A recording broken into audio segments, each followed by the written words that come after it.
예수님이 가장 우리에게 소중한 분인 줄 믿습니다. 그럼 사람이 참 변하지 않는다라고 우리가 생각을 하는데, 근데 가만히 살펴보면 그래도 사람은 조금씩은 변한다라고 생각합니다. 여러 요인에 의해서 사람이 이제 변화할 수 있는데, 이제 세월이 가면 조금씩 변화할 수 있고, 아니면 어떤 새로운 경험을 한다든지, 어떤 새로운 인간 관계를 맺게 되면 그래도 이제 조금씩이지만 이 변화하는 모습들을 발견하게 됩니다. 세월을 가면서 어떤 경험이 축적되어지고, 또 새로운 환경과 다양한 사람들과의 어떤 만남을 통해서 그동안 가지고 있었던 어떤 가치관이나 생각들, 행동 방식들이 변화하게 되는 것이죠. 가장 먼저는 이제 신체적인 어떤 변화를 우리는 당연히 경험하게 되는데, 근데 이런 우리 삶에 일어나는 변화들이 때로는 이제 긍정적일 수도 있고 또 부정적일 수도 있는 것 같습니다. 사람이 변하지 않는다라고 느껴지는 것은 사실은 이 긍정적인 어떤 변화보다는 이 부정적인 변화들을 경험하기 때문에 그 사람 참 변하지 않는다라고 생각하는 것이 아닌가 생각해 보게 되는 것이죠. 그럼 사람이 정말 변화하는 삶이라면, 또 우리의 삶이 변하는 것이라면, 저는 우리 사랑하는 대길의 모든 성도들이 좀 좋은 쪽으로 아름답게 건강하게 그렇게 행복하게 삶이 변화되기를 간절히 소망합니다. 근데 가만히 우리의 삶을 내버려 두면 결코 그렇게 좋은 쪽으로 변화하지는 않습니다. 왜 그러냐면 우리의 삶은 가만히 내버려 두면 좋은 쪽으로 가기보다는 안 좋은 쪽으로 가기 때문에, 저절로 뭔가 좋아지는 것이 아니라 사실은 가만히 두면 안 좋게 변화하기 때문에 그렇습니다. 그 이유는 이 세상이 바로 죄로 가득하기 때문에, 우리에겐 여전히 죄의 습성이 남아있기 때문에 가만히 내버려 두면 안 좋은 쪽으로 변화할 수밖에 없다라는 사실이죠. 우리 육신도 마찬가지입니다. 우리의 육신도 그냥 가만히 내버려 두면 점점 변화하기 마련인데요, 고린도후서 4장 16절 말씀 보면 이렇게 말씀합니다. 그러므로 우리가 낙심하지 아니하노니 우리의 겉사람은 낡아지나 우리의 속사람은 날로 새로워지도다. 이 땅을 살아가는 우리의 육신이 날로 낡아진다, 그렇게 이제 이야기를 하고 있는 것이죠. 그럼 제가 저희 대길교회 처음 왔을 때 많은 성도들이 저한테 그랬습니다. 학생, 총각 이런 이야기를 참 많이 했습니다. 근데 요즘 그런 소리 하는 성도님들을 한 분도 제가 만나볼 수가 없습니다. 그리고 예전에 제가 그때 왔을 때 정말 학생 같았다, 총각이었다라고 이야기를 해도 아무도 사실 믿지를 않습니다. 특히 저희 집에 있는 애들한테 제가 아빠가 이런 모습이 있었다라고 이야기하면 절대로 믿지 않습니다. 오히려 예수님 믿는 게 나을 정도로 사실 믿지 않는데, 요즘 어디를 나가면 아버님, 사장님 이런 소리를 훨씬 더 많이 듣는 것 같습니다. 여러분, 사람은 자기를 바라보면서 때때로 이 세월이 지나가면서 자신의 변화 있는 그런 모습들을 보면서 왠지 좀 서글프다라는 느낌이 들 때가 있는 것 같습니다. 여러분들은 혹시 여러분들의 모습, 변한 모습들을 바라보면서 어떤 느낌을, 어떤 마음을 가지고 있으십니까? 언제 이렇게 변했는지 참 마음이 쓸쓸해지기도 하고, 나도 모르게 좀 우울해지기도 하고, 계속 이렇게 변해가는 것인가? 라는 생각이 들기 마련이죠. 마음은 청춘인데 이렇게 변해 있는 모습을 보면서 씁쓸한 마음이 우리 가운데 찾아올 때가 있는 것입니다. 여러분, 그런데요, 이 흘러가는 세월을 거스를 수 있는 사람은 사실 아무도 없습니다. 세월을 막을 수 있는 사람이 없는 거죠. 나이가 들면 다 똑같이 주름이 하나둘 늘어가기 마련이고, 이 눈이 나빠져서 이 책을 본다든지 멀리 보는 것이 힘들어질 수밖에 없습니다. 우리는 다 그렇게 변해갑니다. 그래서 너무 그런 이 변해가는 그런 모습 때문에 너무 신경 쓰고 막 우울해지고, 거울을 볼 때마다 오늘 주름이 하나 더 늘었네, 점이 하나 더 늘었네, 이런 것들 때문에 너무 아등바등하면 사실 우리가 그 문제에 대해서 해결할 수 있는 방법이 없기 때문에, 내가 어쩔 수 없는 것은 사실 그냥 그대로 받아들이는 것, 이 변해가는 것에 대해서 그냥 순응하는 것이 필요하지 않나라는 생각을 해보게 됩니다. 그렇다면 여러분, 변해가는 그런 나의 삶 속에서 정말 우리가 신경 쓰고 우리가 좀 마음을 쏟아야 될 것이 무엇인지를 한번 좀 생각해 보았으면 좋겠습니다. 사실 우리가 진짜 마음을 쏟고 우리가 신경을 써야 되는 부분은 우리의 육신의 어떤 변화되는 모습이 아니라 우리의 영의 어떤 변화된 모습에 대해서 우리가 더 많이 신경을 쓰고 거기에 집중할 필요가 있다라는 것입니다. 여러분, 우리의 육신은요, 분명 날이 갈수록 낡아져 가지만 우리의 영은 날마다 새로워질 수 있습니다. 여러분, 믿으십니까? 그렇다면 진짜 우리가 새로워질 수 있는 것, 이 옳은 것에 더 마음을 쏟고 거기에 집중하는 것이 필요하겠죠. 물론 여러분, 우리 육신의 변화에 있어서도 우리가 조금 신경 써야 되는 건 사실입니다.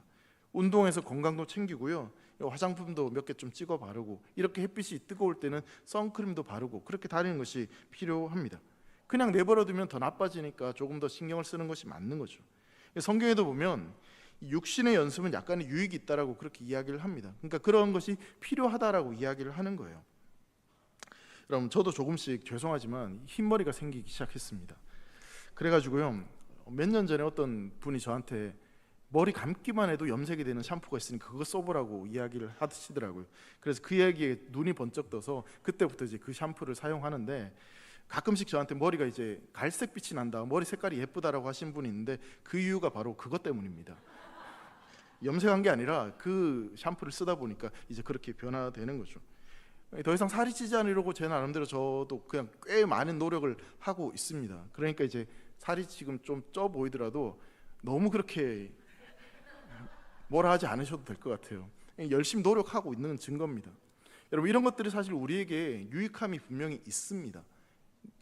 근데 그 문제는 뭐냐면, 그렇게 우리가 아무리 노력해도 아무리 수고를 해도 그것이 우리의 삶의 완전한 변화를, 또 긍정적인 어떤 변화를 일으키기에는 부족하다라는 사실입니다. 우리에게 완전한 어떤 유익이 되는 것이 결코 아니다라는 사실입니다. 여러분, 우리의 삶을 정말 아름답고 복된 인생으로 만들기 위해서는요, 정말 우리가 신경 써야 되는 것은 바로 뭐냐면 우리의 영의 변화입니다. 우리의 영을 날마다 새롭게 하고 그 영을 바르게 지켜나가는 것이 우리에게 필요하다는 사실입니다.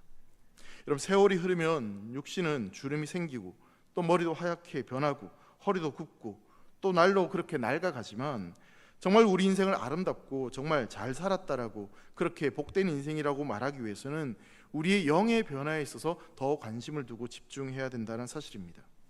여러분, 우리의 삶은 참 귀하고 소중한 삶이기 때문에 우리의 영이 더욱더 복되고 아름다운 삶이 되는 것이 반드시 우리에게 필요합니다. 사랑하는 성도 여러분, 진정 행복한 변화를 여러분 꿈꾸신다면 무엇보다도 여러분들의 영혼에 더욱더 집중하고 그 영혼의 변화에 마음을 쏟으시기를 주의 이름으로 축복합니다. 여러분, 그렇다면 우리의 영을 정말 아름답게 변화시킬 수 있는 것이 무엇이겠습니까? 그것은 바로 복음입니다. 여러분, 복음이 우리 삶 가운데 살아있어야, 그 복음이 우리 가운데 살아있어야지 우리의 영이 깨어나고 우리의 영이 온전해지고 우리의 영이 성장하고 우리의 삶이 복된 삶으로 나아갈 수 있습니다. 복음만이 우리의 삶을 아름답고 의미 있고 그리고 행복하게 바꿀 수 있다는 사실입니다. 성도 여러분, 오늘 이 시간 이 말씀을 통해서 하나님의 복음, 그 말씀을 우리의 삶 가운데 받아들임으로 우리 인생이 더욱더 아름답고 행복하게 그리고 의미 있는 인생으로 변화되는 복된 시간이 되기를 주의 이름으로 축복합니다. 여러분, 오늘 본문에 보시면요, 이 복음 때문에, 말씀 때문에 그 인생이 정말 의미 있고 아름답게 변화되었던, 그래서 그 영이 완전히 달라진 한 사람의 고백이 등장하고 있습니다. 바로 사도 바울입니다. 여러분, 바울은요, 지금 제자인 디모데에게 내가 예전에 이런 사람이었는데 이제 이런 사람이 되었다, 복음이 나를 이렇게 변화시켰다라고 그렇게 말하고 있습니다. 그렇다면 복음 때문에 바울은 도대체 뭐가 바뀐 것일까요? 어떤 변화를 경험했을까요? 이 말씀을 통해서 이 복음이 한 사람을 어떻게 변화시켰는지를 함께 살펴보고, 우리도 이 복음을 통해서 우리의 삶과 우리 인생이 아름답게 변화되는 그 은혜를 사모할 수 있는 은혜가 있기를 간절히 소망합니다. 그럼 첫 번째로요, 바울은 이 복음을 통해서 자신의 존재가 완전히 변화되었다라고 고백을 합니다. 먼저 여러분 12절 말씀인데요, 한번 12절 말씀 같이 읽겠습니다. 시작. 나를 능하게 하신 그리스도 예수 우리 주께 내가 감사함은 나를 충성되이 여겨 내게 직분을 맡기심이니. 여러분, 지금 사도 바울은요, 나를 능하게 하신 주님께 감사한다라고 고백을 합니다. 바울이 지금 감사하고 있는 이유는 뭐냐면 나를 충성되이 여겨 내게 직분을 맡기셨다라고 고백하고 있습니다. 여러분, 여기 보시면 여겨라는 말이 나옵니다. 이 말은 간주하다, 그렇게 생각하다, 이런 뜻을 가지고 있습니다. 정말 그런 것이 아님에도 불구하고 그렇다라고 간주하는 그 의미가 바로 이 여겨라는 단어 속에 있습니다.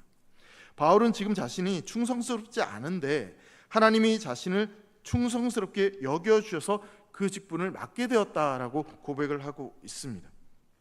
여러분, 복음은 의롭다 말할 수 없는 우리가 예수 그리스도를 영접함으로 말미암아 그 예수님의 공로 때문에 하나님이 우리를 의롭다 여겨주신 것입니다. 우리가 예수님을 믿을 때 의롭지 않은 우리가 의롭다고 여김을 받게 된 것이 바로 복음입니다. 여러분, 바울은요, 성경에 등장하는 위대한 하나님의 일꾼 중에 한 사람입니다. 바울처럼 위대한 사람이 없죠. 근데 바울은 지금 뭐라고 고백하냐면, 내가 능해서, 내가 능력이 있어서, 내가 잘나서 그래서 내가 일꾼이 되었다라고 말하지 않습니다. 내가 어떤 자격이 있어서 하나님이 나를 부르신 것이 아니라, 자격이 없지만 나를 충성스럽게 여겨주시고 능력이 없지만 나에게 그런 능력을 주심으로 말미암아 그래서 나를 택하시고 나를 부르셨다라고 말하고 있는 것이죠. 그리고 오늘 본문 14절 말씀에 보면 오직 은혜로 이렇게 표현을 합니다. 16절에 보면 하나님의 긍휼히 여겨주심 이렇게 표현을 합니다. 그러니까 오직 바울이 지금 이렇게 구원받고 하나님의 자녀가 된 것은 오직 하나님의 은혜와 하나님의 긍휼 때문이었다라고 고백을 하고 있는 것이죠. 성도 여러분, 구약 성경에 보면 이 요나 선지자가 등장을 합니다. 하나님께서 요나 선지자에게 니느웨로 가라고 그렇게 말씀하시죠. 근데 요나 입장에 생각해 보면 하나님께서 그 악한 니느웨 사람들을 왜 그렇게 소중히 여기시고 나를 보내서 그들을 구원하려고 하시는지 도무지 이해가 되지 않았습니다. 사실 요나의 생각이 어느 부분 맞는 것이 사실입니다. 그렇게 악하고 그렇게 죄를 저질렀던 잔인했던 니느웨 사람들, 이방 사람들을 어떻게 용서하고 어떻게 그들을 구원하시려고 하시는 것인지 하나님께서 도무지 이해가 되지 않는 것이죠. 근데 하나님께서 요나에게 이렇게 말씀하십니다. 요나 4장 10절부터 11절까지 말씀 보면요, 여호와께서 이르시되 내가 수고도 아니하였고 재배도 하지 아니하였고 하룻밤에 났다가 하룻밤에 말라버린 이 박넝쿨을 아꼈거든 하물며 이 큰 성읍 니느웨에는 좌우를 분별하지 못하는 자가 12만여 명이요 가축도 많이 있나니 내가 어찌 아끼지 아니하겠느냐 하시니라 라고 말씀합니다. 저기에 12만 명이나 되는 그 성, 그 니느웨 사람들인데 너도 이 박너쿨 아끼면서 내가 어떻게 이 사람을 아끼지 않겠느냐, 내가 어찌 아끼지 않겠느냐, 여러분 그렇게 하나님께서 말씀하십니다.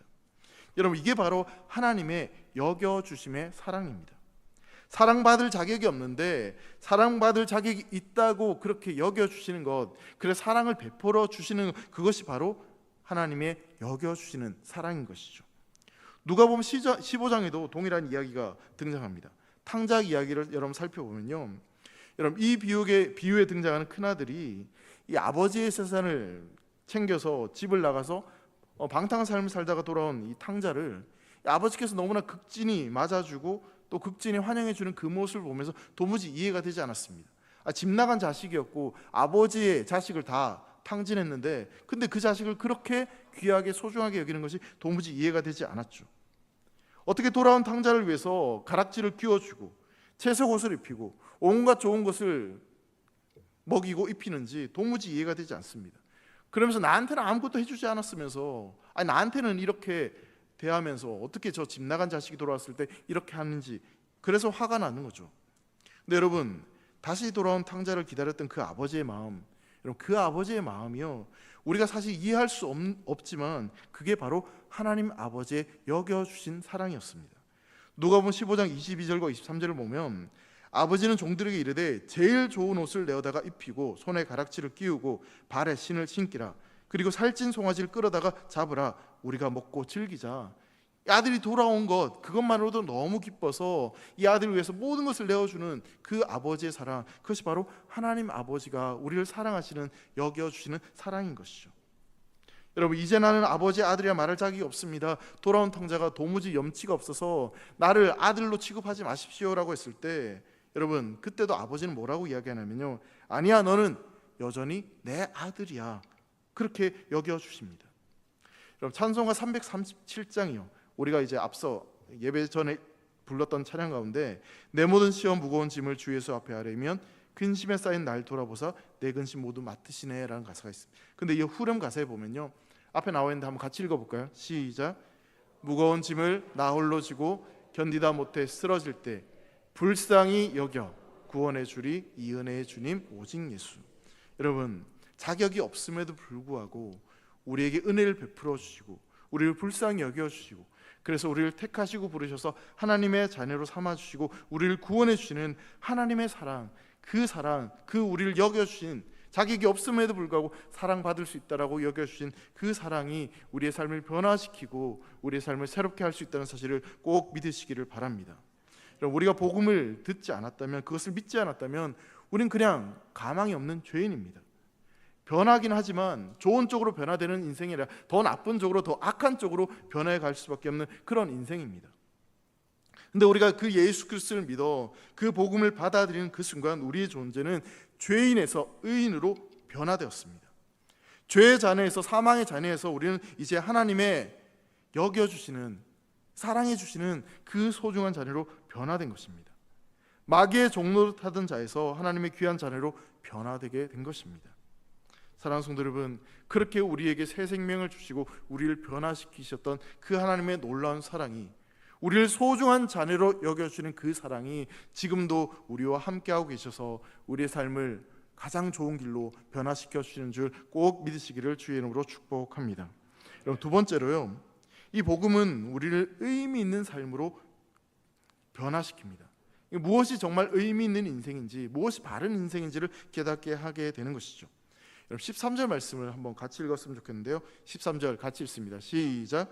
내가 전에는 비방자요 박해자요 폭행자였으나 알지 못하고 행하였습니다. 그럼 바울이 이전에 자신이 어떤 삶이었는지를 고백하고 있는데, 나는 비방자고 박해자고 폭행자였다라고 그렇게 이야기합니다.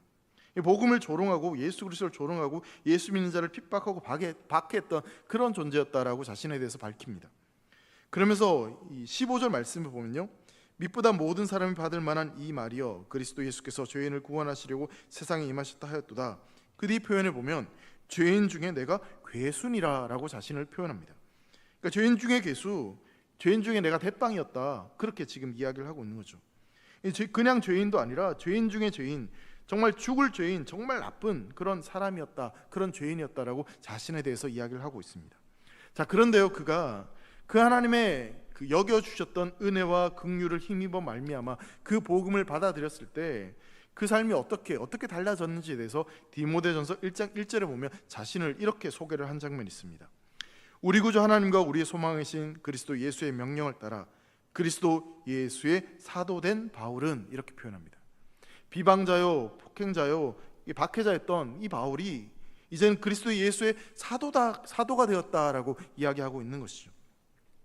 저는 예수님을 믿는 자를 박해하고 비방하고 폭행하고 그렇게 사는 것이 정말 옳은 길이고 잘 사는 것인 줄 알고 그렇게 열심을 두고 살았는데, 이제는 그 예수 그리스도를 만나고 그 은혜로 말미암아 예수 그리스도를 전하고 그 복음을 전하고, 그것이 바로 정말 그렇게 살아가는 것이 복된 인생이고 바로 하나님 아버지가 주신 사명이다라고 고백을 하고 있는 것입니다.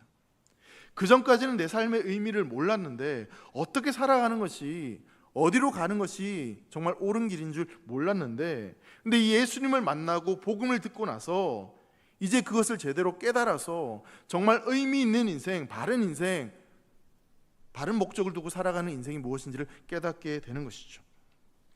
여러분, 바울이요, 가장 먼저 등장하는 본문이 사도행전 7장입니다. 사도행전 7장에서 바울은 이 사울로 등장을 하는데, 그의 모습은 어떤 모습으로 등장하냐면, 여러분, 사도행전 7장은요 스데반이 순교당하는 그런 장면입니다. 여러분, 스데반이 순교당할 때, 물론 이제 사도행전 7장에서 자세하게 그렇게 표현을 하고 있지 않지만, 여러분, 바울도요 주변 사람들처럼 막 커다란 돌을 들고 이 스데반을 돌로 쳐 죽이려고, 아니 돌을 던졌을 거라고 저는 생각합니다.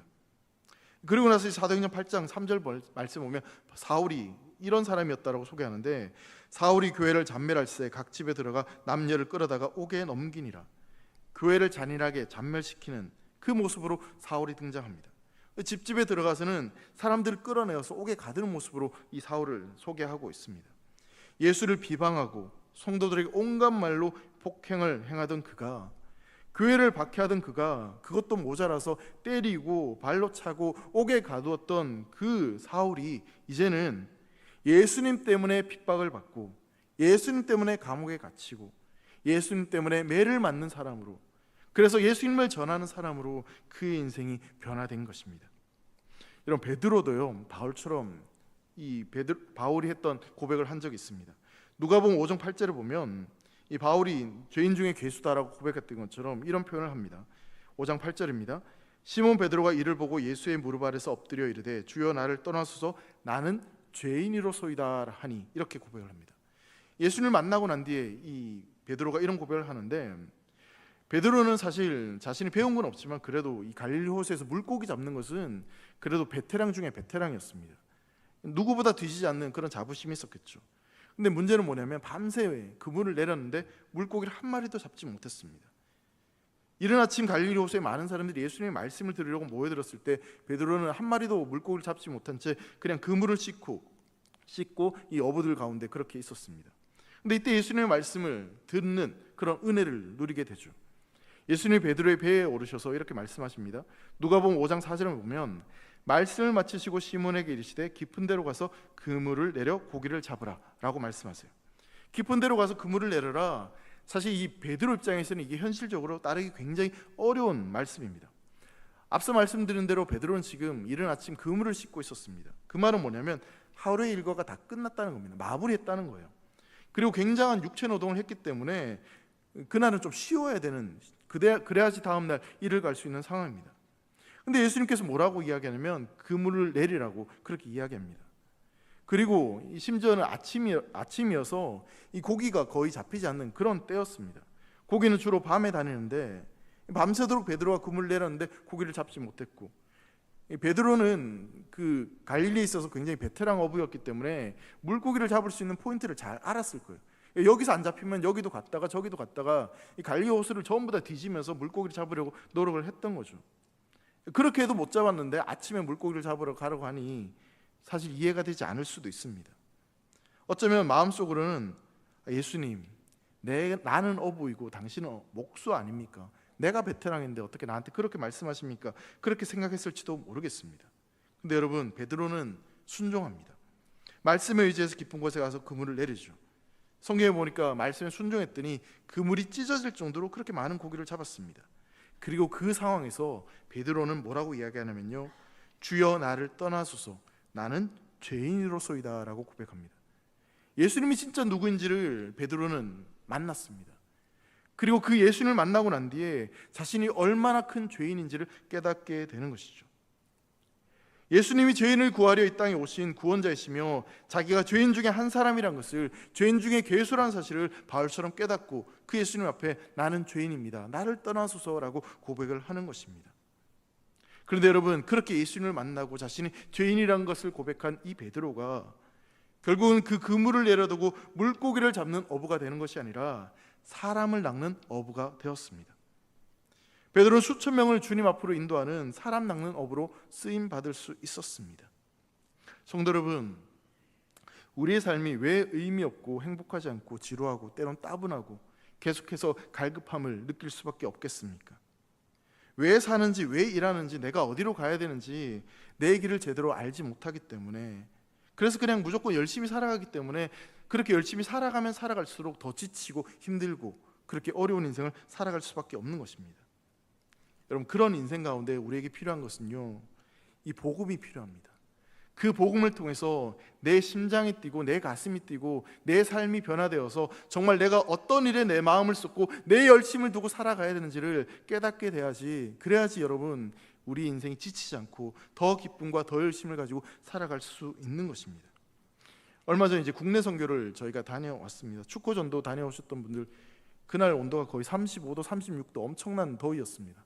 근데 그 더위에 이제 축구전도를 갔다 오셨던 분들이 하는 이야기가 뭐냐면, 이 전도하면서 그 복음을 듣는 사람들이 보이는 그 반응들과 그들이 보여줬던 환대, 그런 것들로 인해서 너무나 기쁘고 감사가 있었다라고 이야기합니다. 어떤 집에는 갔더니 된장 주고, 어떤 집에 갔더니 뭐 자두 주고, 어떤 집에 갔더니 홍시 주고, 복음을 전하러 갔는데 또 그들이 가진 것들을 나눠주고, 그러면서 같이 영접기도 하고 그 복음에 반응하는 그런 모습들을 보면서 너무나 기쁘고 행복했다라고 이야기하십니다. 그래서 제가 물어봤습니다. 내년에 또 가실래요? 물론 대부분의 사람들, 많은 분들이 다 대답하지 않았지만 그렇게 그 은혜를 느끼고 그 복음의 능력을 경험하셨던 많은 분들이, 목사님, 오전에는 내년에 절대 안 오겠다는 마음이 있었는데 오후가 되니 내년엔 다시 한 번 더 와야 되겠습니다라고 고백하시더라고요. 왜 그런 반응을 하겠습니까? 복음 때문입니다. 복음이 내 심장을 두들기고 그 복음 때문에 내가 무슨 일을 해야지 기쁘고 행복한 것인지를 깨닫게 되면 여러분 아무리 힘들어도 아무리 어려워도 그 길에 헌신할 수 있는 것입니다. 사랑하는 대길의 모든 성도 여러분, 저는 여러분들의 삶이 그런 인생으로 변화되기를 간절히 소망합니다. 우리 예수 그리스도의 복음 때문에 우리의 심장이 뛰고 우리의 삶이 변화되어서 정말 그냥 이 땅에서 먹고 사는 문제에 매달려서 그 일에 매진하며 살아가는 인생이 아니라 그 복음을 전하고 그 복음을 선포하고 하나님 나라를 세워가는 그 일에 우리의 삶이 헌신되고 또 그렇게 변화된 삶으로 나아갈 수 있기를 주의 이름으로 축원합니다. 마지막으로요, 복음은 우리의 삶의 방향을 완전히 바꾸어 놓습니다. 어떻게 보면 우리 모든 인생은요, 지금 다 죽음을 향해 나아가고 있습니다. 육신의 죽음을 피할 수 있는 사람은 아무도 없습니다. 여러분, 왜 우리 육신이 변화되는 것일까요? 여러분, 다 죽음을 향해 변해가는 모습이 아닙니까? 여러분, 세월이 우리를 늙게 만들고 병들게 만들고 우리 힘이 빠지게 만드는 건 결국은 이 세월이 가면 우리가 죽음을 맞이하기 때문에 그렇게 우리의 모습들이 변해져 가는 거죠. 그래서 성경도 우리에게 우리의 인생을 나그네 인생이라고 말하지 않습니까? 여러분, 우리는 다 죽음을 향해 가는 과정 가운데 있습니다. 그래서 때로는 우리의 그 변화되는 모습들 보면서 쓸쓸하고 우울하고 답답해질 수 있습니다. 내 힘으로 해결하지 못하는 어떤 육체의 한계들, 연약함들, 그런 모습들을 보면서 참 처량하고 참 우울해지는 마음이 들 때도 있습니다. 근데 여러분, 복음은요, 그런 우리에게 이렇게 말합니다. 복음을 받아들이면, 그 예수 그리스도를 믿으면 너의 인생은 그 죽음이 끝이 아니라 영생을 얻는 삶으로 변화된다. 우리의 삶이 그렇게 죽음이 아니라 영생으로 방향이 바뀐다라고 우리에게 말씀하고 있습니다. 복음을 받아들이면, 예수 그리스도를 믿게 되면 너희의 육신은 낡아지는 것이지만 새로운 영생의 몸을 가지게 되고 우리의 삶의 끝은 지옥이 아니라 그 천국을 향하게 나아간다라고 말씀하는 거죠. 여러분, 16절 말씀에 이렇게 말씀합니다. 16절 한번 같이 읽겠습니다. 시작. 그러나 내가 긍휼을 입은 까닭은 예수 그리스도께서 내게 먼저 일체 오래 참으심을 보이사 후에 주를 믿어 영생 얻는 자들에게 본이 되게 하려 하심이라. 여러분, 우리가 복음을 받아들이는 순간, 그 예수 그리스도를 우리의 구세주로 받아들이는 그 순간 우리의 삶의 방향이 죽음에서 생명으로 완전히 그 방향이 바뀌는 것입니다.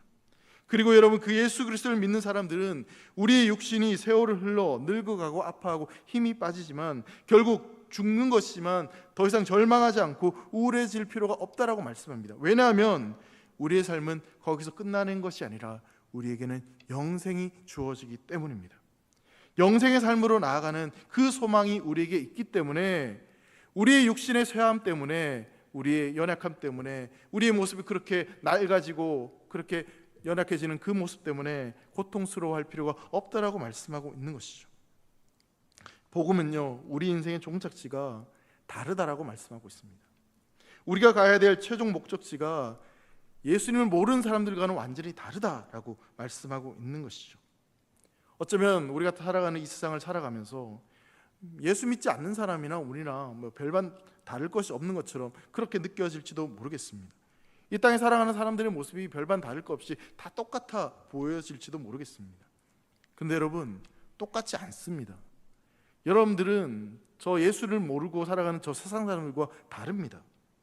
세상을 살면서 예수를 믿는 나나 저 사람이나 다를 바 없다고 생각하신다면 여러분, 그건 우리 착각입니다. 잘못된 생각입니다. 완전히 다릅니다. 복음을 믿는 자들은 천국이 최종 목적지이고 영생이 누려야 될 그런 마지막입니다. 하지만 복음을 믿지 않는 사람들은요, 지옥이 최종 목적지이고 영벌이 그들 앞에 기다릴 뿐입니다. 여러분, 한 아내가요, 자다가 깨어서 보니 남편이 옆에 없는 모습을 보고 깜짝 놀라서 남편이 어디 갔나 해서 이 거실로 나가 보았습니다. 거실에 나가 보니까 거기에 이 남편이 홀로 우두커니 앉아서 그냥 눈을 말뚱말뚱 뜨고 있는 겁니다. 자다 말고 거실에 있는 남편에게 이 아내가 이렇게 물었습니다. 여보, 왜 안 자요? 내일 출근해야 되는데 얼른 자야죠. 그랬더니 남편이 이렇게 대답했습니다. 아까 오전에 들었던 이 목사님 설교 때문에 도무지 잠이 안 와. 생각하지도 못했던 이 놀라운 답변에 이 아내가 너무나 감사하고 감격했습니다. 왜냐하면 남편은 교회를 가긴 가지만 이 목사님 설교에 그렇게 관심이 없던, 그냥 교회만 가는 그런 남편이었기 때문에 목사님 설교 때문에 잠이 안 온다는 말이 너무나 감격스러웠던 거죠. 그래도 여보, 설교 듣고 그렇게 마음에 감동받은 것은 감사하지만 그래도 내일 출근해야 되는데 얼른 자야죠. 그랬더니 남편이 이렇게 대답을 합니다. 글쎄 말이야, 자야 되는데 설교 시간 내내 너무 자가지고 도무지 잠이 오지 않네. 설교 시간에 너무 푹 잠을 자가지고요, 잠이 오지 않는 거였습니다. 집에 가면 웃기실 거예요 아마. 여러분, 잠이 없다면 참 힘들겠죠. 여러분, 잠이란 게 뭡니까? 잠이라는 건요, 자는 순간에 그래도 그날의 모든 그 어려운 힘든 일들을 잊고 피곤한 몸이 좀 회복될 수 있는 시간이 잠자는 시간입니다. 여러분, 잠이 우리에게 좋은 이유는 사실 깨어날 수 있기 때문에 잠이 좋은 거 아닙니까? 근데 여러분, 이 잠이 아니라 죽음이라면 여러분 어떤 느낌이 드실 것 같으십니까? 여러분들은 어떠십니까? 잠이 아니라 나에게 죽음이. 여러분, 믿는 사람에겐요, 죽음도 잠 아닙니까? 우리는 깨어날 수 있습니다. 죽음이 끝이 아닙니다. 우리에게 영생이 있는 거죠. 사도행전에 보면요, 죽음을 맞이하는 스데반을 향해서 이렇게 말하는 장면이 있어요. 사도행전 9장 59절과 60절인데요. 그들이 돌로 스데반을 치니 스데반이 부르짖어 이르되 주 예수여 내 영혼을 받으시옵소서 하고 무릎을 꿇고 크게 불러 이르되 주여 이 죄를 그들에게 돌리지 마옵소서. 이 말을 하고 자니라. 여러분, 스데반이 잔다라고 표현합니다. 죽었다라고 표현하는 게 아니라 잔다라고 표현합니다. 스데반의 죽음에 대해서 성경은 죽음이라고 말하지 않습니다. 내일을 위해 안식을 취하는, 쉼을 취하는, 깨어남이 있는 그것을 전제로 하는 잠이라고 이야기를 하고 있는 거죠. 여러분, 죽음에 대해서 완전히 다른 해석을 하고 있는 겁니다.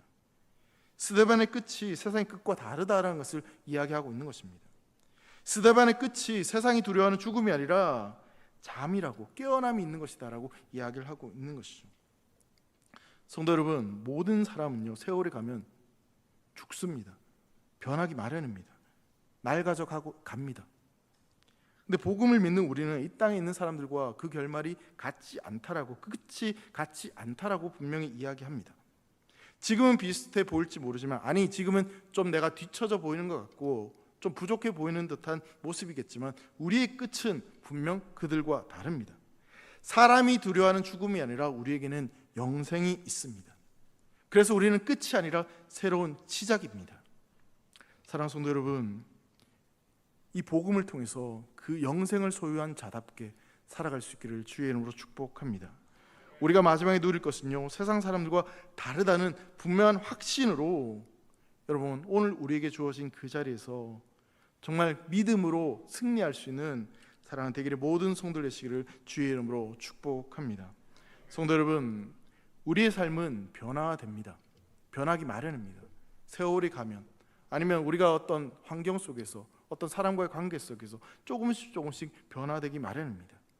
그런데 여러분, 우리를 정말 새롭게, 우리를 완전하게, 우리를 유익하게, 우리를 정말 보기에 좋게 변화시킬 수 있는 것은 바로 복음입니다. 그 예수 그리스도, 그분의 말씀, 그분의 은혜만이 우리의 삶을 변화시킬 수 있습니다. 그럼 여러분의 삶이 변화되기를 소망하신다면, 내 인생이 좀 달라지기를 원하신다면, 정말 이 모습이 아니라 더 나은 모습으로 내 삶이 살아가기를 원하신다면, 여러분 그 예수 그리스도를 바라보고 그분의 복음을 붙잡고 살아갈 수 있기를 간절히 소망합니다. 여러분, 세월이 여러분들을 변화시키는 것에 만족하지 마시고요, 복음으로 날이 가면 갈수록 변화되는 그런 삶을 사모하시기를 바랍니다. 그래서 우리 대길의 모든 성도들이 정말 복된 인생, 정말 오늘과는 다른 더 나은 내일의 삶을 꿈꾸며 살아갈 수 있는 사랑하는 모든 성도들 되시기를 주의 이름으로 축원합니다. 기도하겠습니다. 사랑하는 하나님 아버지, 감사합니다. 우리를 하나님의 자녀로 불러주시고 우리에게 복음을 허락하신 주님 감사합니다. 그 복음을 우리가 들음으로 말미암아 우리 인생이 변화된 줄 믿습니다. 그 변화된 삶답게 더욱더 복음을 바라보며 붙잡고 말씀 붙잡고 살아갈 수 있는 복된 인생이 되도록 축복하여 주시옵소서. 우리는 끝이 다른 인생을 기억하게 하시고 우리가 살아가야 될 삶의 의미가 무엇인지를 우리가 바로 분별할 수 있도록 축복하여 주시옵소서. 감사하며 사랑하는 예수님의 이름으로 기도합니다. 아멘.